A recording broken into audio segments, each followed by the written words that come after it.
Yes, good evening all of you. Welcome to the global world. आज के session को हम लोग यहाँ पर स्टार्ट करेंगे। आज के सेशन में हम लोग कंप्लीट करने वाले प्रिंसिपल ऑफ लैंग्वेज टीचिंग, यानी कि पर्टिकुलर जब आप इंग्लिश लैंग्वेज को पढ़ते हैं, इंग्लिश लैंग्वेज की जब आप टीचिंग करवाते हैं, तब क्या क्या चीज़ें आपको ध्यान रखनी चाहिए, क्या क्या उसके नियम होते हैं, क्या क्या उसके रूल होते हैं। राइट, तो ये हमारे सिलेबस का एक बहुत ही इंपॉर्टेंट हिस्सा है और कई सारे बेसिक क्वेश्चन आपके यहाँ पर अराइज होते हैं। तो इसका थ्योरी हम लोग कंप्लीट करेंगे, कुछ इसमें मैगजीम्स पूछे जाएंगे। हम लोग यहाँ पर बेसिक टू एडवांस चलेंगे। बेसिक से हम लोग स्टार्ट करेंगे, लाइक लैंग्वेज क्या होती है, इसके क्या क्या फॉर्म होंगे, उसका प्रिंसिपल क्या होगा, उसके एम्स क्या होंगे, मैगजीम्स क्या होंगे, सारी चीज़ों को कवर करेंगे। साथ ही क्विज हम लोग कंप्लीट करेंगे कि किस तरीके के क्वेश्चन जो है आपके एग्जाम में अराइज होते हैं। राइट, तो सेशन को हम लोग यहाँ पर स्टार्ट करते हैं। उससे पहले यदि आप व्हाट्सएप ग्रुप में ऐड होना चाहते हैं तो आप मैसेज कर सकते हैं 8770803840। इस पर व्हाट्सएप करके आप व्हाट्सएप ग्रुप में ऐड हो सकते हैं। स्टार्ट करते हैं सेशन को। सबसे पहले लैंग्वेज की यदि बात की जाए तो language is a medium through which one can express once ideas, thoughts, feeling etc. मतलब यहाँ पर क्या बताया गया, लैंग्वेज का अर्थ बताया गया है कि लैंग्वेज क्या होती है। ये एक मीडियम होता है, ये एक माध्यम होता है जिसके माध्यम से या जिसके द्वारा हम लोग क्या कर सकते हैं, अपने विचारों को एक्सप्रेस कर सकते हैं, मतलब दूसरों के सामने प्रस्तुत कर सकते हैं। अपनी फीलिंग, अपने विचारों को दूसरों के सामने पेश कर पाएंगे, है ना, बता पाएंगे। तो ये होता है आपका लैंग्वेज का जो बेसिक सी लैंग्वेज में यहाँ पर लिखा हुआ है। आप क्या करेंगे, अपने खुद के आइडियाज़ को, अपने थॉट्स को, अपनी फीलिंग को दूसरों के सामने एक्सप्रेस कर पाएंगे। Different language are spoken in the world. कई प्रकार की लैंग्वेजेस हो सकती है जिसके माध्यम से हम ये एक्टिविटी कर सकते हैं। ठीक है, यहाँ तक क्लियर है। It is very difficult to ascertain how this language originated. मतलब अगर आपको पता करने को कहा जाए कि बताइए इस भाषा का जन्म कहाँ से हुआ है, या किसी भी प्रकार की भाषा का जन्म कहाँ से हुआ है, तो इसको पहचान पाना या इसको पता कर पाना बहुत ही ज़्यादा मुश्किल होगा, क्योंकि ऐसा माना जाता है। It is believe that people started conveying message through signals, posture, gesture, etc. मतलब जब लोगों ने पुराने समय में, जब लोगों ने अपने आइडियाज़ को दूसरों के सामने शेयर करना स्टार्ट किया था, तो वो कोई ऐसी पर्टिकुलर एक आइडियल लैंग्वेज नहीं आई थी अचानक से या भगवान के द्वारा दी गई थी। ऐसा माना जाता है कि वो अपने सिग्नल्स के थ्रू, इशारों के थ्रू, अपने गेस्चर, पोस्चर के थ्रू एक दूसरे से बात करते थे और धीरे धीरे उसने क्या कर लिया, यहाँ पर भाषा का रूप ले लिया। ठीक है, तो ये पुराने समय की बात यहाँ पर की जा रही है। आप उसका ओरिजिन नहीं पहचान सकते कि कौन सी लैंग्वेज का ओरिजिन कहाँ से आया और कैसे इसकी शुरुआत हुई। ठीक है, तो इस प्रकार की थ्योरी यहाँ पर प्रचलित है, हम लोग यहाँ पर बोल सकते हैं। आगे बात करते हैं लैंग्वेज के बारे में। Language is a human system of communication that uses arbitrary signal such as a voices, sound, gestures and return symbol. मतलब यहाँ पर क्या बात की गई, अगर आप भाषा की बात करें तो ह्यूमन सिस्टम का अपना एक कम्युनिकेशन सिस्टम है, कम्युनिकेशन लैंग्वेज होता है। हर एक एनिमल का अपना अलग अलग टाइप का होता है। लाइक आप डॉग की बात कर ले, कैट की बात कर ले, तो हर एक का अपना अपना कम्युनिकेशन का बोल सकते हैं, कम्युनिकेशन मीडियम होता है कि वो किस तरीके से बात करते हैं। ठीक है, ये क्या करता है, सिग्नल का ट्रांसफर है। लाइक सिग्नल कैसे मिल सकते हैं सामने वाले व्यक्ति को, भाषा के रूप में मिल सकते हैं, वॉइस के रूप में, साउंड के रूप में, आपके गेस्चर से मिल सकते हैं। और रिटर्न सिंबल यहाँ पर लाइक ये जो आपके सामने लिखा हुआ है, ये सारे के सारे क्या, ये कुछ इस तरीके के बने हुए, ये सारे के सारे आपके जो अल्फ़ाबेट है, ये सारे के सारे आपके रिटर्न सिम्बल्स होते हैं। ठीक है, तो यहाँ पर क्या बताया गया, क्योंकि आप जो ये थ्योरी पढ़ रहे हैं ना, क्विज आपका यहीं से बनना है, इसीलिए आपको थ्योरी पढ़ना बहुत ज़रूरी है। साथ ही हम लोग यहाँ पर क्विज भी कंप्लीट करेंगे। Language is a human system of communication that uses arbitrary signal. अब सिग्नल में आपकी वॉइस हो सकती है, साउंड हो सकता है, आपका गेस्चर हो सकता है, आपके रिटर्न सिंबल हो सकते हैं। अकॉर्डिंग टू एडवर्ड, एडवर्ड के द्वारा यहाँ पर क्या बताया गया, language is purely human and non instinctive method. मतलब प्योरली, मतलब ये जो लैंग्वेज बनाई गई है प्योरली मानव के द्वारा निर्मित है। नॉन इंस्टिंक्टिव है। नॉन इंस्टिंक्टिव मतलब कि सहज रूप से, ऑटोमेटिक नहीं आई है, इसको बनाया गया है, इसको बिल्ड किया गया है। तो एडवर्ड क्या बोलते हैं, language is a purely human and non instinctive method of communicating ideas. जहाँ पर आप क्या कर सकते हैं, अपने आइडियाज़ को कम्युनिकेट कर सकते हैं, अपने इमोशंस को और अपने desire bye means of system of voluntary produces method. जो भी आपके सिम्बॉल्स है, like voice, sound, gesture, posture हो गए, रिटर्न सिम्बॉल्स हो गए, इसके माध्यम से आप क्या करेंगे, अपने आइडियाज़, इमोशंस, फीलिंग और जितने भी डिज़ायर है उनको क्या कर पाएंगे, कम्युनिकेट कर पाएंगे। ठीक है, तो ये एडवर्ड की डेफिनेशन है। तो ये डेफिनेशन आपके लिए काफ़ी ज़्यादा इंपॉर्टेंट हो जाती है। अगर ये स्टेटमेंट दे दिया गया कि language is purely human and non instinctive method of communicating ideas, इतना ही दे दिया और पूछ लिया गया कि ये स्टेटमेंट किसके द्वारा दिया गया है, तो फिर आपका आंसर होना चाहिए था एडवर्ड के द्वारा दिया गया है। ठीक है, कुछ एक क्वेश्चन भी साथ के साथ करते जाते हैं। आप क्वेश्चन नंबर 1 को देखना कि किस तरीके के क्वेश्चन यहाँ पर पूछे जा सकते हैं। Which of the following is suitable for making student responsible for their on learning. मतलब यहाँ पर आप क्या बोलेंगे, इन चारों ऑप्शन में से कौन सा आइडिया या कौन सा पॉइंट यहाँ पर सुटेबल होगा जहाँ पर बच्चे जो है अच्छे तरीके से अपनी लर्निंग को, अपनी खुद की लर्निंग को यहाँ पर कंप्लीट कर पाएंगे, वो उसके लिए रिस्पॉन्सिबल होंगे। Using technology to chat and network. Second है encouraging students to ask more and more questions, giving a lot of homework, project work and assignments to improve language skill of students, are discouraging students from making decision about how they learn best। अब आपको बताना था कि सबसे अच्छा suitable method या suitable learning का idea यहाँ पर क्या हो सकता है। ठीक है, यही पूछा गया था। अभी देखो, जो जो आपको गलत लग रहा है आप उसको यहाँ पर कट कर सकते हैं, है ना। एक तो डिस्करेज करना एक नेगेटिव स्टेटमेंट होता है, हम लोग बोल सकते हैं डिस्करेजिंग, यहाँ पर आपका बिल्कुल गलत हो जाएगा। बच्चों को हम लोग इनकरेज करते हैं, उनको डीमोटिवेट तो नहीं करते, डिस्करेज तो नहीं करते, तो ये वाला स्टेटमेंट नहीं हो सकता था। यहाँ पर आपको बोला गया लॉट ऑफ होमवर्क, तो ये भी नहीं हो सकता था, क्योंकि बच्चे को ज़्यादा होमवर्क देना, हम लोग बोल सकते हैं उसको ड्रिलिंग करवा रहे हैं, उसको रटवा रहे हैं, तो रटने वाली बात तो है नहीं। लर्निंग के लिए रटना एक नेगेटिव पॉइंट हो जाएगा। पहला ऑप्शन था, आप टेक्नोलॉजी की बात कर रहे हैं, आप टेक्नोलॉजी का प्रयोग करें जहाँ पर आप बच्चे चैट कर पाए या नेटवर्क इस्टेब्लिश कर पाए, है ना, लाइक सोशल मीडिया, तो ये भी आपका एक नेगेटिव हो गया। हमें क्या करना पड़ेगा, उनको एनकरेज करना पड़ेगा। इनकरेजिंग, जैसे ही आपको कुछ पॉजिटिव वर्ड्स दिखते हैं आप डायरेक्टली आंसर कर सकते हो। Encouraging student to ask more and more question, ज़्यादा से ज़्यादा वो प्रश्न पूछे ताकि उनको कोई भी डाउट है तो एट अ टाइम उनका क्लियर हो पाए, जिससे क्या होगा, उनकी लर्निंग बहुत ही अच्छी यहाँ पर हो पाएगी, उसमें इम्प्रूवमेंट यहाँ पर हो पाएगा। आगे बात करते हैं कैरेक्टरिस्टिक ऑफ अ लैंग्वेज। अब कुछ थ्योरी हम लोग यहाँ पर पढ़ेंगे, फिर इसका क्विज कंप्लीट करेंगे। एक लैंग्वेज की, एक भाषा की क्या क्या विशेषताएं यहाँ पर हो सकती है, क्या क्या कैरेक्टरिस्टिक्स यहाँ पर हो सकती है। देखो, ये सारी जो चीज़ें हम लोग पढ़ रहे हैं ना, ये अभी हम लोग इंग्लिश में पढ़ रहे हैं, ठीक है। सेम चीज़ें आपको हिंदी में, संस्कृत में हम लोग और पर्यावरण वगैरह पढ़ते हैं, तो हर जगह आपको ये चीज़ें देखने को मिल सकती है भाषा की क्या क्या विशेषताएं होती है। तो language is a vital part of the growth process, मतलब ये बहुत ही महत्वपूर्ण हिस्सा होता है ग्रोथ प्रोसेस का, मतलब वृद्धि का एक महत्वपूर्ण हिस्सा आप इस लैंग्वेज को, भाषा को मान सकते हैं। कैसे? It is a social act, a means of adjustment to control over other people. Language exists in a society. It is a means of nourishing and developing culture and establishing human relation. ठीक है, ये तो यहाँ पर theory दिया हुआ है। अब हम लोग इसको समझते हैं क्यों ये इतना महत्वपूर्ण रोल प्ले करता है। क्योंकि इट इज़ अ सोशल एक, ये सामाजिक एक्टिविटी। अगर मुझे आपसे बात करनी हुई, आपको किसी और से बात करनी हुई, तो आप कैसे करोगे? भाषा के माध्यम से ही करोगे ना, एक कम्युनिकेशन मीडियम तो चाहिए हमें, ठीक है। तो एक सोशल एक्ट होता है, a means of adjustment to control over other people, जहाँ पर आप दूसरे लोगों को कंट्रोल कर सकते हैं, उनके साथ एडजस्ट कर पाएंगे, लाइक समायोजित हो पाएंगे, हम लोग बोल सकते हैं। Language exist in a society, जो लैंग्वेज, जो भाषा हमारी सोसाइटी के अंदर एग्जिस्ट करती है, लाइक हम लोग हिंदी बोल रहे हैं, लाइक हमारी सोसाइटी में हिंदी बोला जाता है। हो सकता है आपके यहाँ पर मराठी बोली जाती हो, गुजराती बोली जाती हो। तो जो लैंग्वेज हमारे यहाँ पर एग्जिस्ट करती है, it is a means of nourishing and developing culture, वो हमारे कल्चर को डेवलप करती है और ह्यूमन रिलेशन, मानव रिश्तों को बनाने की बात करती है। अगर मैं अच्छे से आपसे बात करती हूँ, आप मुझसे बात करते हैं, तो ये हमारा एक रिलेशन हो गया, हम नेबर हुए, है ना, कोई भी रिलेशन यहाँ पर हो सकता है। तो भाषा ही बहुत महत्वपूर्ण रोल यहाँ पर प्ले करती है। सेकेंड की बात करेंगे, लैंग्वेज इज सिम्बॉलिक। भाषा क्या होती है? सिम्बॉलिक होती है। अब सिम्बॉलिक कैसे होगी? Language consist of a variety various symbol that are employed to denote some object occurrence of meaning. वही सारी चीज़ें ये सिम्बॉलिक है, क्योंकि आप यहाँ पर देख पा रहे हैं, आप इसको पढ़ पा रहे हैं, मतलब कि आपको लैंग्वेज का ज्ञान है। इसी तरीके से हिंदी भी सिम्बॉलिक होगी, उसमें भी आपके अनार आम होते हैं, है ना, हमारी वर्णमाला होती है जिसको आप लोग सीखते हैं, तो इसमें कई सारे सिम्बॉल हो सकते हैं। आपने फ्रेंच सीखी तो वहाँ पर आपको कुछ इस प्रकार के अलग अलग प्रकार के सिम्बॉल्स देखने को मिलते हैं। तो भाषा कैसी होती है? ग्रोथ प्रोसेस में महत्वपूर्ण रोल प्ले करती है। भाषा कैसी होती है? सिम्बॉलिक होती है। भाषा कैसी होती है? भाषा सिस्टमेटिक होती है। भाषा कैसी होती है? भाषा आर्बिटरी होती है। लैंग्वेज कैसी होती है? प्रोडक्टिव और क्रिएटिव होती है। तो बस हम लोग इसके अर्थ समझ रहे, कई प्रकार हो सकते हैं भाषा के, कई कैरेक्टरिस्टिक्स यहाँ पर हो सकती है। तो सबसे थर्ड टाइप जो है वो सिस्टमेटिक होती है। अब आप किसी भी लैंग्वेज को सीखने जाएंगे ना, तो शुरुआत कहाँ से करेंगे? इंग्लिश की ही बात कर लेते हैं। अल्फ़ाबेट से आप शुरू करते हैं, ठीक है। फिर इसमें आता है कि जो आपने अल्फ़ाबेट सीखी है उसमें आ के लिए क्या साउंड प्रोड्यूस किया जाएगा, ई के लिए क्या साउंड प्रोड्यूस किया जाएगा। तो आप धीरे धीरे उसमें शब्द बनाना सीखते हैं, है ना। हम लोग देखते हैं ना कि आपने जो भी यहाँ पर लेटर्स सीखे हैं, आप उससे वर्ड्स बनाएंगे, है ना। फिर 2 लेटर 3 लेटर वर्ड बनाएंगे। इसी तरीके से आपकी लैंग्वेज बनेगी।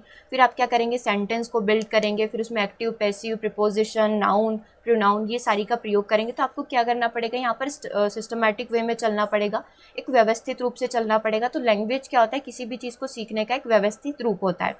ऑल्दो लैंग्वेज सिम्बॉलिक, जैसे कि यहाँ पर बताया गया, जैसे कि आपको अभी बताया गया कि लैंग्वेज हमारी सिम्बॉलिक होती है, yet its symbol are arrange in a particular system. Symbolic तो होती है जहाँ पर सिंबल के माध्यम से आप चीज़ों को, प्रतीकों के माध्यम से चीज़ों को व्यक्त करते हैं, लेकिन प्रतीकों को कैसे करना है, आपको व्यवस्थित रूप में करना होगा। हम लोग बोल सकते हैं प्रतीकों को कैसे रूप में अरेंज करना है, हमें व्यवस्थित रूप में अरेंज करना है। All language as a phonological and grammatical system and within the system there are several subsystems. अब आप जो लैंग्वेज है वो कैसी है, फोनोलॉजिकल है, आपकी साउंड पर आधारित है, किस शब्द का साउंड आप कैसे प्रोड्यूस करेंगे, राइट, तो वो आपका सिंबॉलिक हो गया। और उसमें ग्रामेटिकल सिस्टम भी होता है कि आप किस शब्द को, लाइक आप काऊ बोलते हैं तो सी का स साउंड भी होता है, क साउंड भी होता है, तो इसके भी नियम होते हैं कि इसके पीछे यदि आपका वॉवेल हो रहा है तो आप कौन सा साउंड यहाँ पर निकालेंगे इसका, है ना। तो कई सारे नियम होते हैं और उन नियम के भी बहुत सारे सब सिस्टम्स होते हैं। तो लैंग्वेज हमेशा सिस्टमेटिक नियमों को फॉलो करती है, ये हमेशा आर्बिटरी होती है। There is a no inherent relation between the words of a language and their meaning or the ideas conveyed by them। ठीक है, अब आप इसको ऐसे समझे कि लैंग्वेज आर्बिटरी होती है। आर्बिटरी कैसे होती है कि एक चीज़ का दूसरे चीज़ से कोई रिलेशन नहीं है। अब आपने कहाँ पर देखा था कि आप गाय को इंग्लिश में काऊ बोल सकते हैं, ठीक है, लेकिन ये बनाया गया, मतलब इसको बोल सकते हैं मैन मेड है, कोई रिलेशन नहीं है ना। मतलब वो तो हमको स्कूल में सिखाया कि जब गाय बोला जाए तो उसको इंग्लिश में क्या बोला जाता है, उसको इंग्लिश में काऊ बोला जाता है, राइट। ये चीज़ें आपने,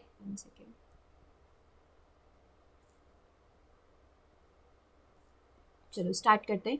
क्या यहाँ पर बोला गया लैंग्वेज आर्बिटरी होती है, मतलब इसका कोई भी रिलेशन नहीं होता इसके अर्थ के साथ, इसके मीनिंग के साथ, इसके सेंटेंस के साथ, या फिर जो आइडिया आपने लिया है। बहुत सारे ऐसे वर्ड होंगे जिनका हमें हिंदी मीनिंग पता है, यदि हमसे इंग्लिश पूछा जाए तो उसका इंग्लिश हमें नहीं पता होगा, ठीक है। तो आप सोच कर नहीं बता सकते ना, अपने आइडिया के हिसाब से नहीं बता सकते, अच्छा ये हिंदी है तो इसका इंग्लिश मीनिंग ये होना चाहिए। जैसे कि एक बोला गया कि चमगादड़ है, तो चमगादड़ का इंग्लिश मान लो अभी फिलहाल हमें नहीं पता है, तो आप क्या चमगादड़ शब्द को देखकर बता सकते हो क्या कि इसका इंग्लिश क्या होगा, इसका इंग्लिश अच्छा ये हो सकता है, आइडिया नहीं लगा सकते। जो चीज़ें फिक्स है वो फिक्स ही रहेगी। तो लैंग्वेज कैसी होती है, लैंग्वेज हमारी होती है आर्बिटरी। जैसे कि मैथ्स में होता है ना कि 4 + 4 8 है, तो वो यूनिवर्सल होगा ना, 4 और 4 को जोड़ेंगे तो वो 8 बनेगा। ऐसे यहाँ पर चीज़ें आपकी फिक्स नहीं होती है।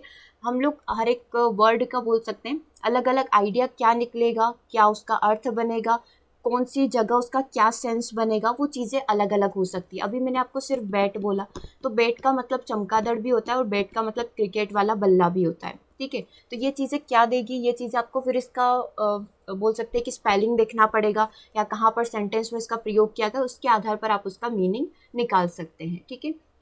Language is productive and creative. Language कैसी होती है, the structure element of a human language can be combined to produce new utterance never heard before according to the needs of society. मतलब लैंग्वेज प्रोडक्टिव होती है और creative होती है। आप ऐसा नहीं बोल सकते कि लैंग्वेज में फिक्स हमारे 1000 वर्ड्स है, अगर 1000 वर्ड्स आपने सीख लिए तो आपकी ग्रामर कंप्लीट है। देखो इसमें नई नई चीज़ें आती रहती है, नई नई चीज़ों को आपको दोहराना पड़ता है, चीज़ों को सीखना पड़ता है। लाइक वोकेबलरी होगी, तो वोकेबलरी को जितना ज़्यादा आप यूज़ करेंगे उतने ज़्यादा आप क्रिएटिव होते जाएंगे, है ना। तो लैंग्वेज कैसी होती है, प्रोडक्टिव होती है और कैसी होती है, क्रिएटिव होती है, ठीक है। तो ये चीज़ें आपको यहाँ पर ध्यान रखनी है। चलिए एक क्वेश्चन हम लोग करके देखते हैं, क्या इस प्रकार के क्वेश्चन बना रहे हैं। अच्छा इससे पहले एक बार वो रिवाइज कर लेते हैं। कैरेक्टरिस्टिक क्या होती है लैंग्वेज की, ये बहुत ही महत्वपूर्ण रोल प्ले करती है ग्रोथ प्रोसेस के अंदर।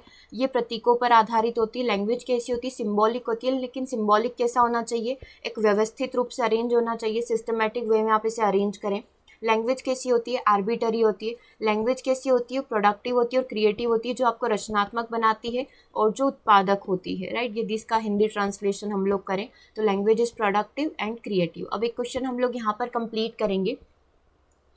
when young learners are taught to improve their spelling and punctuation they will, मतलब जब यंग लर्नर्स किसी भी लैंग्वेज को सीखते हैं और अपनी स्पेलिंग को इम्प्रूव करते हैं, अपनी पंचुएशन मार्क को कि कहाँ पर कॉमा लगाना है, कहाँ पर फुल स्टॉप लगाना है ना, कहाँ पर इन्विटेड कोमा लगाना है, तो ये चीज़ें अगर बच्चा सीख रहा है तो इससे क्या होगा, ये चीज़ें क्या करेगी, नर्चर देयर क्रिएटिविटी, उसकी क्रिएटिविटी को और ज़्यादा नर्चर यहाँ पर करेगी। शार्पन देयर लिसनिंग स्किल, उसकी सुनने की स्किल को या फिर उसकी क्रिएटिविटी यानी कि उसकी रचनात्मकता को और ज़्यादा शार्प करेगी, है ना। इम्प्रूव देयर एक्यूरेसी, उसकी जो एक्यूरेसी है उसको बढ़ाने की कोशिश करेगी, या उसकी फ्लुएंसी, जो उसकी शब्द प्रवाह क्षमता है, यदि हम लोग इसका हिंदी ट्रांसलेशन करें, फ्लुएंसी मतलब शब्द प्रवाह क्षमता, और एक्यूरेसी को हम लोग समझ सकते हैं कि वो सही से लिखे, सही से प्रयोग कर पाए उन शब्दों का।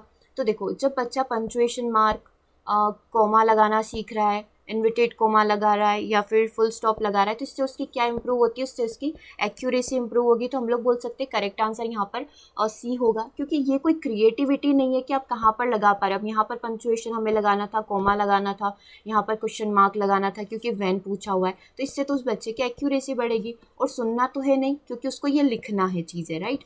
तो सुनने की बात तो होगी नहीं। और फ्लुएंसी कब आती है, जब आप उन शब्दों को बोलते हैं और कंटिन्यू बोलते हैं विदाउट साउंड प्रोड्यूस किए, या फिर विदाउट अटके, है ना, विदाउट हेजिटेट हुए, तो हम लोग बोल सकते हैं फ्लुएंसी की बात भी नहीं हो रही है। तो यहाँ पर जो आपका करेक्ट आंसर बनेगा वो क्या बन जाएगा, ऑप्शन नंबर सी हो जाएगा। आगे कुछ और थ्योरी की बात हम लोग करेंगे, AIIMS of language teaching. Language teaching के क्या क्या लक्ष्य यहाँ पर हो सकते हैं, ठीक है। Ability to understand the speaker's language. अब मैं बोल रही हूँ, अगर आपको ये चीज़ें समझ में आ रही है तो मतलब आप लैंग्वेज को समझ चुके हैं, ठीक है। तो जब आप बच्चों को टीच करेंगे, मतलब जब आप टीचर हैं, आप बच्चों को पढ़ाएंगे, तो आप बच्चे जो है आपकी लैंग्वेज को समझ पाए, जिस लैंग्वेज में आप बोल रहे हो ना, बच्चे आपके लैंग्वेज को अच्छे से समझ पाए, क्योंकि स्पीकर आप होंगे, बच्चे वहाँ पर लिसनर होंगे, क्योंकि बच्चे क्या कर रहे होंगे या फिर जो स्टूडेंट क्या होंगे, वो आपकी आवाज़ को सुन रहे होंगे, समझ रहे होंगे। तो ये चीज़ें उन्हें समझ में आनी चाहिए, तभी हम लोग बोल सकते हैं किसी भी लैंग्वेज का लक्ष्य क्या होता है, कि वो सामने वाले को समझ में आए।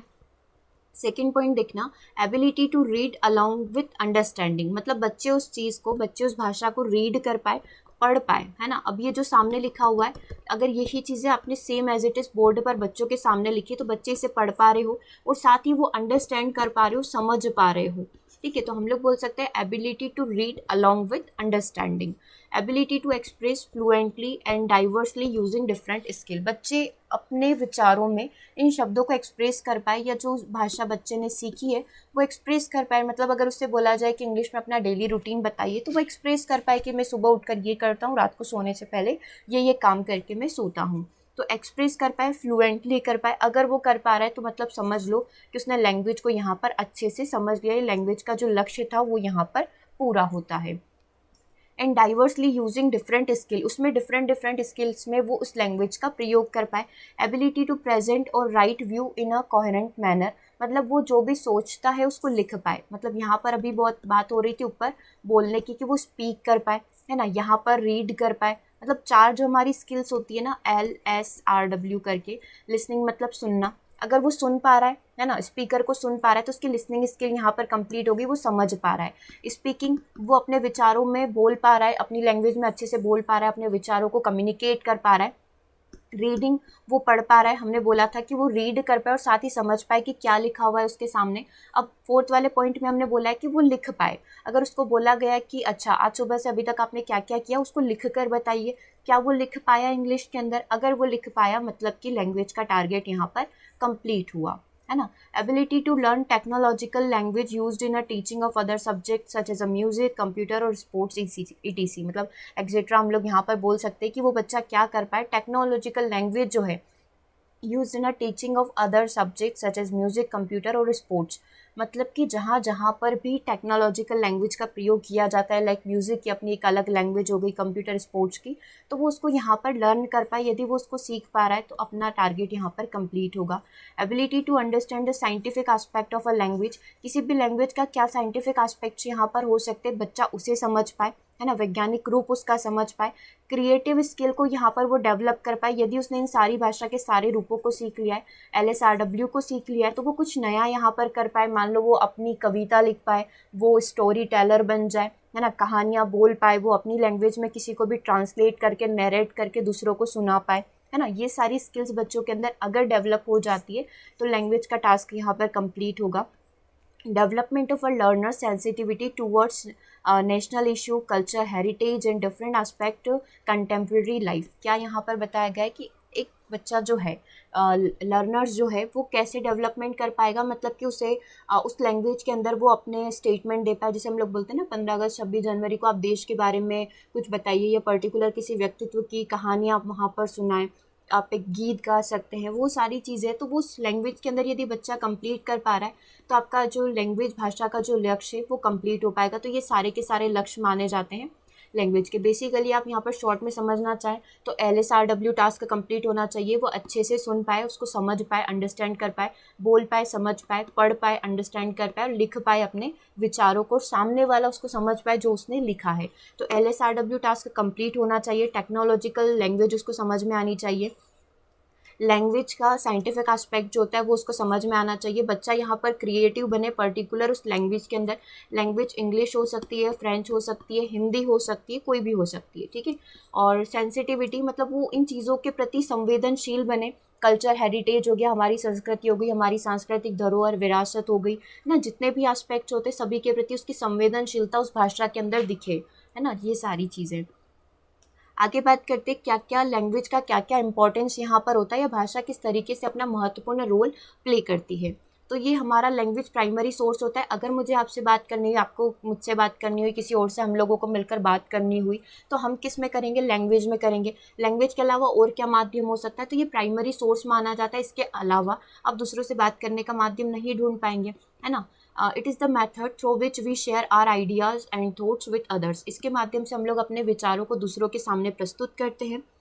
There are 3 phase of human knowledge, preservation, transmission and advancement. इन 3 माध्यम से हम लोग यहाँ पर ह्यूमन नॉलेज को देख सकते हैं जो हमें लैंग्वेज को सीखने में मदद करेंगे, है ना, जिससे हम लैंग्वेज के माध्यम से कर पाते। कौन कौन से 3 फेज हैं, आप प्रिजर्व कर पाओगे, है ना, प्रिजर्व करते हैं चीज़ों को, फिर आप अपने विचार, प्रिजर्व करना मतलब आप एक्सेप्ट कर रहे हो, समझ पा रहे हो उनको, ट्रांसमिट करना आप अपने विचारों को दूसरों तक पहुंचा पा रहे हो और उसमें आप अपनी एडवांसमेंट लेकर आते हो, नए तरीके से कर रहे हो, नई वाक्य का प्रयोग करके कर रहे हो। ये 3 वे हो सकते हैं जहाँ पर हम लोग क्या कर सकते हैं, ह्यूमन नॉलेज को देख सकते हैं। किसके माध्यम से, भाषा के माध्यम से।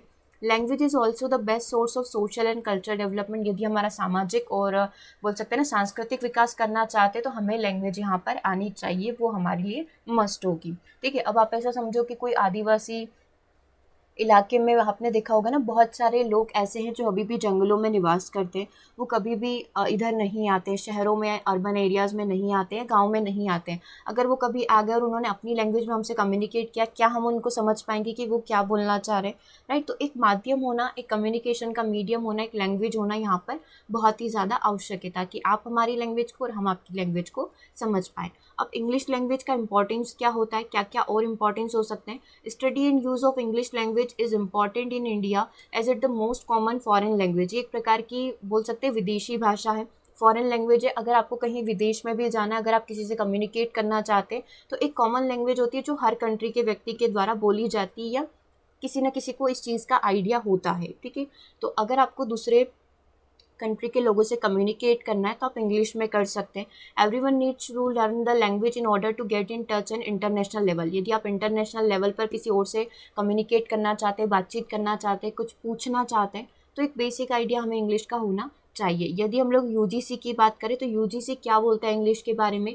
English is a language which is rich in a literature, humanistic, scientific and technical, ठीक है।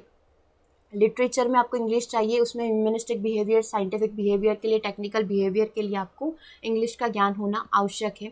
It under sentimental urges it should give up English language we would cut our self off from the living stream of ever growing knowledge. मतलब क्या चीज़ें यहाँ पर बताई गई, यदि आप इंग्लिश नहीं सीखते हैं, है ना, अगर आप अपने सेंटिमेंट्स के कारण इंग्लिश नहीं सीखते कि क्या आवश्यकता है इंग्लिश सीखने की, तो आप यहाँ पर खुद को कट कर रहे, खुद को कट कर रहे मतलब खुद को ग्रो करने से कट कर रहे। अगर आप चाहेंगे कि आप सभी व्यक्तियों से कनेक्ट कर पाएँ, लाइक आप कहीं घूमने गए ऐसी जगह जहाँ पर विदेशी टूरिस्ट भी आते, उदयपुर वगैरह कहीं पर भी घूमने गए, अगर आपको टूरिस्ट को आपसे कम्युनिकेट करना हुआ या आपसे कुछ पूछना हुआ कि हमें वहाँ जाना है, हम कैसे जाएंगे, तो हम लोग कम्युनिकेट नहीं कर पाएंगे ना, क्योंकि इंग्लिश कॉमन लैंग्वेज है, ये हमने सीखा, है ना। तो यहाँ पर आपको भी वो लैंग्वेज आनी चाहिए, क्योंकि सामने वाला और आप यदि अलग अलग कंट्री से हैं या अलग अलग एरिया से, तो आपके पास एक कॉमन लैंग्वेज होगी जिसमें आप क्या कर पाएंगे, कम्युनिकेट कर पाएंगे। कुछ और इंपॉर्टेंस यहाँ पर हो सकती है इंग्लिश लैंग्वेज की, ये आप यूजीसी की डेफिनेशन एक बार से देख ले, है ना, क्योंकि ये पूछी जा सकती है एग्जाम में।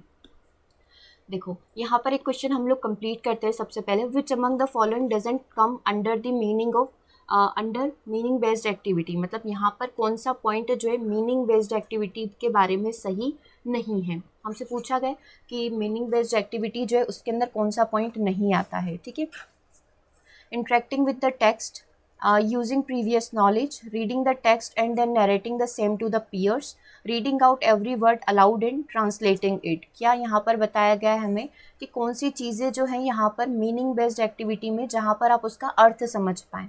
मीनिंग मतलब अर्थ होता है, मतलब जहाँ पर आप उसका मीनिंग समझ पाएँ, अर्थ समझ पाएँ, उस एक्टिविटी के अंदर कौन सी चीज़ें नहीं होगी। आप दूसरों से इंटरेक्ट कर पा रहे, बातचीत कर पा रहे उसी टेक्स्ट के अंदर, तो क्या हम लोग बोल सकते हैं ये इसका हिस्सा होगा किसका, मीनिंग बेस्ड एक्टिविटी का। इसको आप अपनी लैंग्वेज में समझे कि आपको उसका अर्थ समझ में आ रहा है, आप दूसरों को समझा पा रहे, ये वाली एक्टिविटी हमारी मीनिंग बेस्ड एक्टिविटी होगी। यदि आप अपने प्रीवियस नॉलेज का वहाँ पर प्रयोग कर पा रहे तो ये भी आपकी मीनिंग बेस्ड एक्टिविटी है।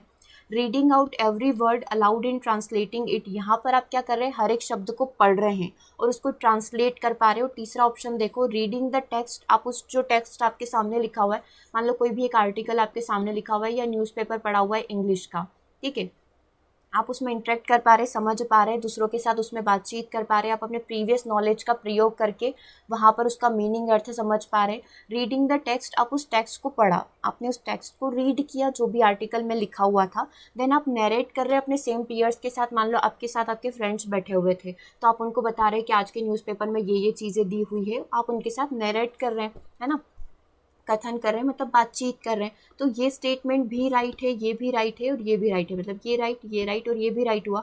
लेकिन जो ऑप्शन नंबर डी है उसके अंदर क्या पूछा हुआ है, reading out every word aloud, हर एक वर्ड को आप जोर जोर से पढ़ रहे हैं और फिर आप उसको ट्रांसलेट कर रहे हैं, मतलब कि आप उसका अर्थ निकाल रहे हैं, ठीक है। तो कौन सी चीज़ें मीनिंग बेस्ड एक्टिविटी के अंदर नहीं आती है, जैसे कि कोई भी एक पर्टिकुलर वर्ड लिखा हुआ था, कोई भी XYZ वर्ड है, आप उसका अर्थ यहाँ पर निकाल रहे हैं, ठीक है। अच्छा, इसका अर्थ ये होता है क्योंकि मैंने डिक्शनरी में पढ़ा था, ठीक है, लेकिन आप उसका सेंस नहीं समझ पा रहे, तो ये मीनिंग बेस्ड एक्टिविटी का हिस्सा नहीं होगा। तो कौन कौन सी चीज़ें मीनिंग बेस्ड एक्टिविटी का हिस्सा होता है, ये भी आपका एक सिलेबस का ही पार्ट है।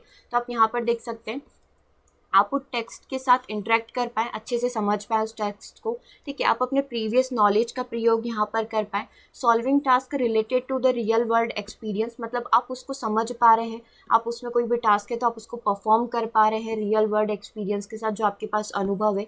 Relating personal relationship with the literacy topic, जो आप पढ़ रहे हैं उससे आप समझ पा रहे हैं कि हाँ मेरी लाइफ में भी ऐसा हुआ था, मतलब अपने जीवन से कनेक्ट कर पा रहे हैं ना, रियल लाइफ एक्सपीरियंस से कनेक्ट कर पा रहे हैं। Connecting ideas and experience with the language, आप आइडियाज़ को, एक चीज़ को दूसरी चीज़ से कनेक्ट कर पा रहे हैं, है ना, एक्सपीरियंस से, अपने अनुभव से। तो ये सारे के सारे मीनिंग बेस्ड एक्टिविटी के अंदर इंक्लूड हो सकते हैं। तो हमने देखा था ट्रांसलेट करना इसके अंदर इंक्लूड नहीं होगा, ठीक है। तो करेक्ट आंसर यहाँ पर क्या हो जाएगा, पूछा गया था डजंट, हम लोग बोल सकते हैं करेक्ट आंसर हो जाएगा आपका ऑप्शन नंबर डी। अगले प्रश्न की बात करते हैं। अगला हम लोग कुछ स्टेटमेंट यहाँ पर देखेंगे कि हमने देखा था लैंग्वेज के क्या क्या इंपॉर्टेंस यहाँ पर हो सकती है। तो हमने यूजीसी की डेफिनेशन देखी थी, उसके बाद कुछ और इंपॉर्टेंट पॉइंट यहाँ पर बनते हैं। English is also the primary language of press, internet, है ना, हम लोग देखते हैं हर जगह इंग्लिश काम आती है। More books and newspapers are written in English than in any other language, आपने देखा होगा बहुत सारी चीज़ें जो है आपको इंटरनेट पूरा इंग्लिश में मिलेगा, है ना, फिर आप चाहें तो उसको फिर ट्रांसलेट कर सकते हैं अपनी लैंग्वेज के अंदर। लेकिन यूजुअली जो एक बोलते हैं ना, एक आइडियल जो चीज़ें फॉलो की जाती है वो इंग्लिश को ही किया जाता है। English the only language where maximum resources are available which make it easier to learn, आपने देखा होगा कोई भी पोस्टर वगैरह है, कहीं पर कोई भी चीज़ें हैं तो सारी चीज़ें ऑलमोस्ट इंग्लिश में ही होती है। आप कोई भी प्रोडक्ट खरीद कर लाते हैं, सोप वगैरह खरीद कर लाए, घर का सामान भी खरीद कर लाए, तो उस पर जो भी इंस्ट्रक्शन वगैरह होंगे वो सारी चीज़ें इंग्लिश में होगी, मतलब इसका नॉलेज हमें होना चाहिए, है ना। ये सारी की सारी इंग्लिश की इंपॉर्टेंस आपको बताई जा रही है। English being an international language, क्योंकि इंग्लिश इंटरनेशनल लैंग्वेज है, आप ट्रैवलिंग वगैरह करते हैं, बिजनेस कॉन्वर्जेसन करना चाहते हैं तो वो कन्वीनियंट होगा आपके लिए यदि हमें इंग्लिश लैंग्वेज आती है। In India English is regarded is the second language, so it is important, can't be undermine, मतलब हम लोग इसे अंडरमाइन नहीं कर सकते, हमें सीखना ही पड़ेगी इंग्लिश को, ठीक है। तो ये सारी इंग्लिश की इंपॉर्टेंस थी। अब हम लोग देखते हैं कि इसके प्रिंसिपल्स क्या क्या होते हैं। यदि लैंग्वेज टीचिंग की हम लोग बात करें, बच्चों को टीच करने की बात करें, तो क्या क्या प्रिंसिपल हमें फॉलो करना होगा। Theory of motivation and interest, मतलब सबसे पहले बच्चों के अंदर एक मोटिवेशन जगाना होगा, क्योंकि मोटिवेशन एक बहुत ही इंपॉर्टेंट रोल प्ले करता है जब भी आप किसी भी बच्चे को लैंग्वेज सिखा रहे हों, है ना। क्योंकि बच्चा ऑलरेडी किसी और लैंग्वेज को सीख कर आए, मान लो वो हिंदी सीख कर आए, गुजराती सीख कर आए, मारवाड़ी सीख कर आए, अब आप उसे सेकेंड लैंग्वेज सिखाएंगे तो उसको ऐसा लगेगा कि ये चीज़ें मेरी नेचुरल एनवायरनमेंट से काफ़ी अलग है, बिल्कुल उसे सब कुछ नया लगेगा, क्योंकि A to Z उसको फिर से सब कुछ सीखना है, क्योंकि उसने पहले ही सीख रखा है। तो सबसे पहले उसका मोटिवेशन बनाना बहुत ही ज़्यादा आवश्यक है। फिर उसका इंटरेस्ट जगाए, उसकी रुचि जगाए कि नहीं तुम ये कर सकते हो। उसके लिए आप कई सारे तरीके अपना सकते हैं। आप चार्ट का प्रयोग कर सकते हैं, पिक्चर का, फ्लैश कार्ड का, मॉडल का, ब्लैक बोर्ड का, स्केचेस का, है ना। अलग अलग प्रकार के चार्ट, कलरफुल चार्ट दिखाकर आप बच्चों के अंदर इस चीज़ का इंटरेस्ट जगा सकते हैं। स्टोरी बोलकर, पोएम राइम करवाकर, कई सारी मेथड्स होती है ना जिसकी वजह से हम लोग बच्चों के अंदर इंटरेस्ट जगा सकते हैं, उनके अंदर मोटिवेशन क्रिएट कर सकते हैं। ठीक है, अगला पॉइंट देखेंगे थ्योरी ऑफ इमिटेशन। आप बच्चों को क्या बोलिए, अनुकरण करें। आप बोलिए, बच्चे उस चीज़ को दोहराएंगे, है ना। साइकोलॉजिस्ट क्या मानते हैं, मनोवैज्ञानिक की थ्योरी क्या बोलती है, बच्चे कैसे लर्न करते हैं, बच्चे इमिटेट करके, बच्चे आपकी नकल करेंगे, बच्चे आपको दोहराएंगे। आपने बोला ए फॉर एप्पल, बच्चे ए फॉर एप्पल बोलेंगे। फिर आपने क्लास में बच्चों को बोला स्टैंड अप, सिट डाउन, गो, कम, इस तरीके के स्टेटमेंट आप प्रयोग करेंगे, बच्चे घर जाकर उसी चीज़ को दोहराएंगे, जिसकी वजह से क्या होगा कि वो प्रैक्टिकल कर पा रहे, प्रयोग कर पा रहे, तो वो वहाँ पर सीख पाएंगे। आपको दोहरा दोहरा कर, आपका अनुकरण करके, आपकी नकल कर करके ही बच्चे यहाँ पर चीज़ों को सीख जाते हैं। क्योंकि ये छोटे बच्चों की एक बोल सकते हैं ना टेंडेंसी होती है, इवन ह्यूमन टेंडेंसी पूरी, बड़े की भी बात करेंगे। आज आपने कुछ इंग्लिश के 2 से 3 वर्ड देखे, या फिर 2 से 3 आपने कोई भी एपिसोड देख लिया इंग्लिश में, तो 1-2 लाइन आप खुद अपने देखेंगे कि आप अपनी लाइफ में उन 1-2 लाइन को या 1-2 वर्ड्स को ही फॉलो करने लग जाते हो, है ना। तो हम लोग इमिटेशन करके, नकल करके ज़्यादा जल्दी तरीके से सीखते हैं। तो थ्योरी ऑफ इमिटेशन आपकी यहाँ पर काम आती है।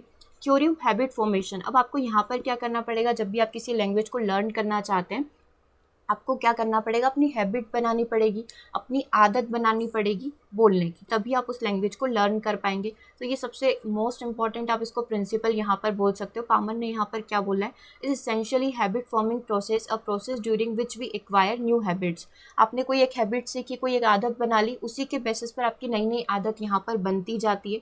तो यहाँ पर टीचर को क्या करना होगा, teacher can make language pattern as habit through intensive pattern practice in a variety of situation.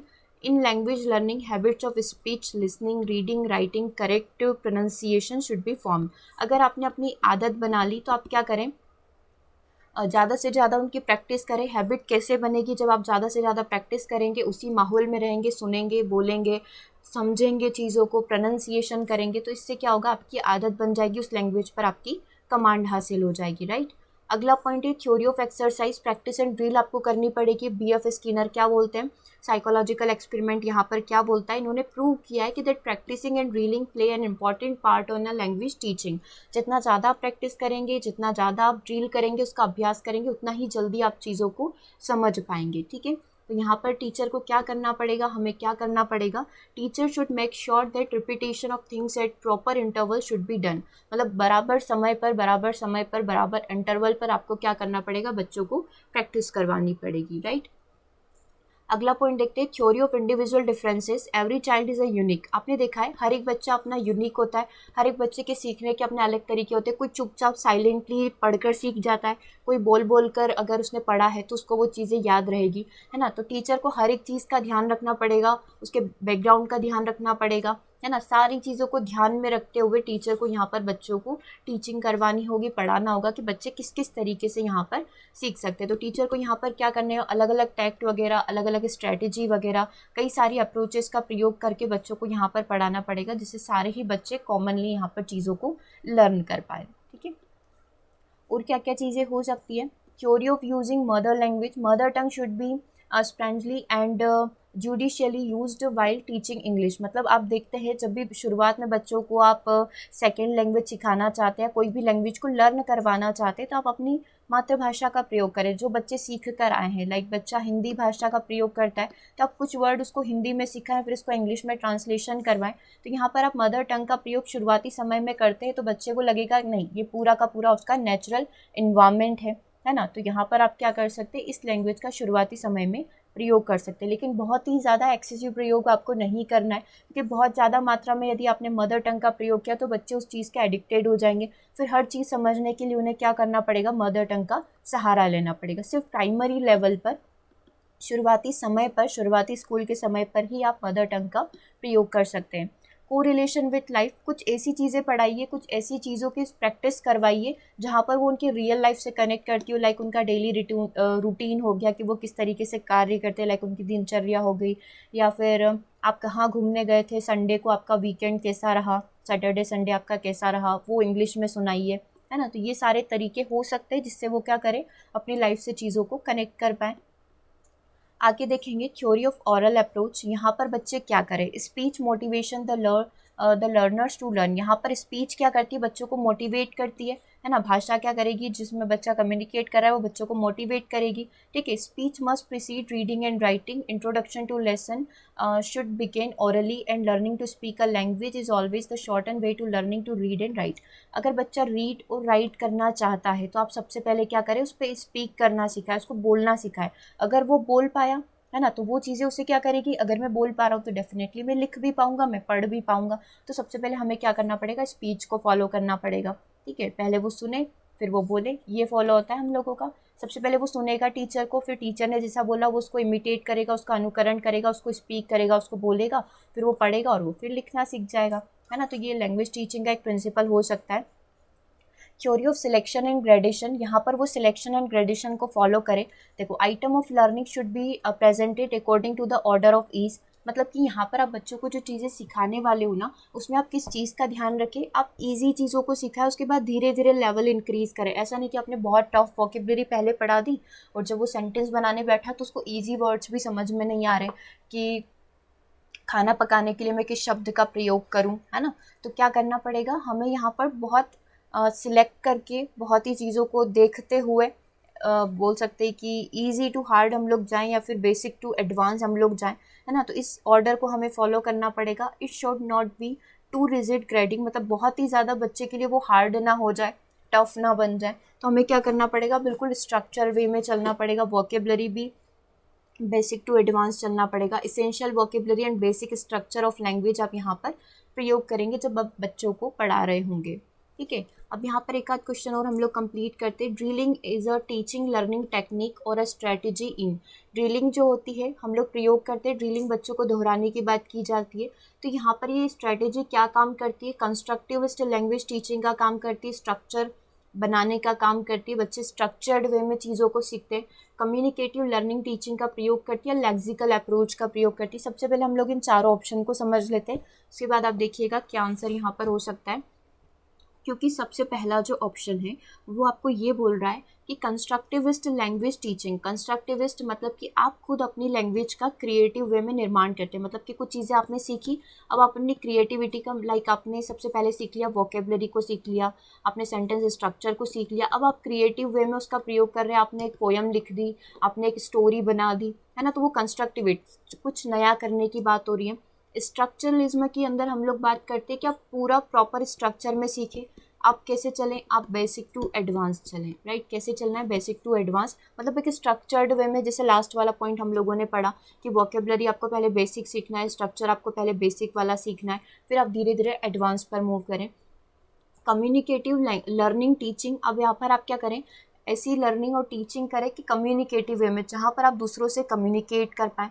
Lexical approach का मतलब होता है कि कहाँ पर कोमा, कहाँ पर पंक्चुएशन देना है, कहाँ पर आप लोग बोल सकते हैं कि कहाँ पर आपकी पिच हाई होनी चाहिए, कहाँ पर लो होनी चाहिए, इन सारी चीज़ों का प्रयोग करें। ठीक है, वो लेक्सिकल अप्रोच होती है कि लैंग्वेज का प्रयोग कैसे आप कर सकते हैं। अभी आपसे पूछा गया ड्रिलिंग का क्या होगा, ड्रिलिंग कैसे करेंगे बच्चों का, बोल सकते हैं ना प्रैक्टिस आप कैसे करवाएंगे। प्रैक्टिस आप स्ट्रक्चरलिज्म जो होता है इसके थ्रू करवाएंगे, बच्चों को आप प्रॉपर तरीके से स्टेप बाय स्टेप पढ़ाएंगे। तो drilling is the teaching learning technique और a strategy in a structuralism. Structuralism के अंदर आप इस टेक्निक या अप्रोच का प्रयोग कर सकते हैं। ठीक है, चलिए आगे हम लोग यहाँ पर कुछ और क्वेश्चन कर लेते हैं। जैसे कि क्वेश्चन नंबर 2 को देखेंगे। Constructivist approach to learning means, यहाँ पर जो कंस्ट्रक्टिविस्ट अप्रोच होती है इसका मतलब क्या होता है ये आपको बताना है। Teaching rules of grammar and consolidating through rigorous practice. दूसरा है helping learners acquire new vocabulary by studying literature intensively. Teaching new words and structure using a variety of audio visual aids followed by practice through drill.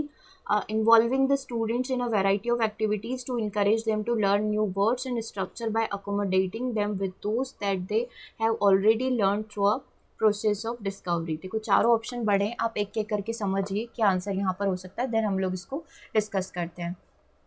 देखो क्या चीज़ बताई गई थी, constructivist approach जो है इसका लर्निंग के अंदर मतलब क्या होता है। अभी हमने चारों मीनिंग समझे, अभी हमने लेक्सिकल का मीनिंग समझा, अभी हमने यहाँ पर कंस्ट्रक्टिविस्ट अप्रोच का समझा, कम्युनिकेटिंग का समझा, ड्रिलिंग वाला जो था उसका समझा।